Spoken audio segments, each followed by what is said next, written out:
ತಗೊಂಡ್ರ sign location ತಗೊಂಡೆ. ಅದೇ ತಗೊಳ್ರಿ ಇನ್ನು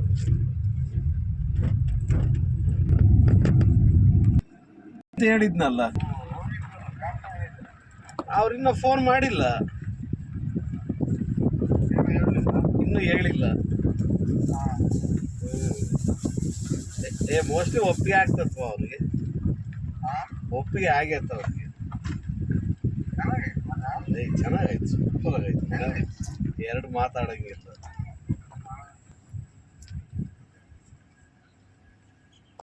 ಕಲ್ಕಿರಲ್ಲಿ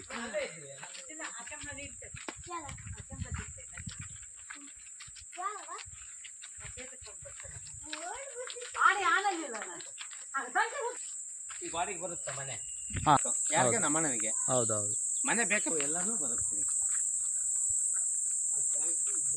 ಇಲ್ಲ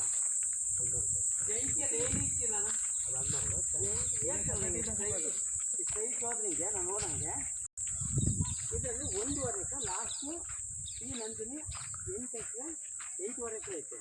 ನನ್ನ ತಮ್ಮ 20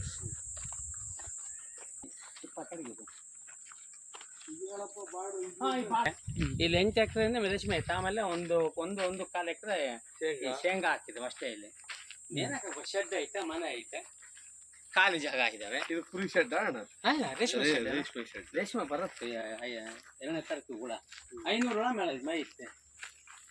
20 ಲಕ್ಷ ಶೆಡ್, 20-25 ಈ ಲೆಕ್ಕಾಚಾರ ಅದ್ರ 30-35 ಲಕ್ಷ ಶೆಡ್ ಅಷ್ಟೇ. ಆ ಬೇಲಿಂದ ಅಷ್ಟೇ ಐತಿನೇ. ಅದು ರೋಡು, ಆ ರೋಡು ಪಂಚಾಯತಿಗೆ ಸೇರಿಬಿಟ್ಟೈತೆ. ಮನೆಯೂ ಪಂಚಾಯತಿಗೆ ಸೇರಿಸಿದ್ದೀವಿ. ಆಮೇಲೆ ಯಾರ್ದು ರೋಡು ತಾಂಕತ ಅದೇ ಹಂಗೆ ಮಾಡ್ತಿದ್ದೀವಿ. ಹಂಗೆ ಹಂಗೆ ಮಾಡ್ತೀವಿ. ಜಾಯಿಂಟ್ ಗೇನ್ ಚೇಂಜ್ ಇಲ್ಲ, ಯಾವ್ದು ಪ್ರಾಬ್ಲಮ್ ಇಲ್ಲ, ನೋ ಪ್ರಾಬ್ಲಮ್.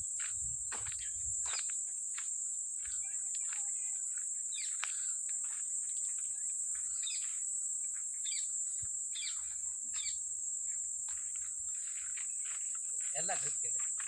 10 ಎಕರೆ 3 ಗುಂಟೆ ಕಮರ್ಷಿಯಲ್ ಮಾಡ್ಕೊಬೋದು. ಏನಾದರೂ 2 ಪಂಪ್ ಸೆಟ್ ಇದಾವಣ್ಣ, ಅವರು ಮಿಲ್ ಹಾಕ್ಕೊಬೋದು, ಕೋಳಿ ಫಾರಮ್ ಏನೇನು ಹಾಕ್ಕೊಬೋದು. ಇನ್ನೊಂದು ಮೀಟ್ರ್ ಬೇಕಂದ್ರೆ ನಮ್ಮಣ್ಣ 10 ಮೀಟ್ರ್ ಇದೆ ಟೋಟಲ್ ಇಲ್ಲಿ ಕಮರ್ಷಿಯಲ್ ರೀ. ಇವರೇ ನಮ್ಮಣ್ಣ 4 ಮೀಟ್ರ್ ತಗೊಂಡು ಕಟ್ತಾರೆ. ನಾವು 3 ಸಾಕಂದಿನಿ. ನಿಮ್ಗೆ ಬೇಕಂದ್ರೆ ಇನ್ನೊಂದು ಮೀಟ್ರ್ ನಿಮ್ಮ ಹೆಸರು ಮಾಡ್ತೀನಿ. ಕಮರ್ಷಿಯಲ್ಗೆ ಏನಾದರೂ ಮಾಡ್ಕೊಬೋದು. ಮಿಲ್ ಆಗಿಲ್ಲ ಏನಾದರೂ ಸಿಕ್ಕಿರ್ತೀವಿ ಸಂಸ್ಥೆಗೆ. ಜಾಯಿಂಟ್ಗೆ ಟ್ಯಾಪ್ ಏನಿಲ್ಲ, ನೋ, ಎಲ್ಲ ಕ್ಲಿಯರ್ ಆಗಿ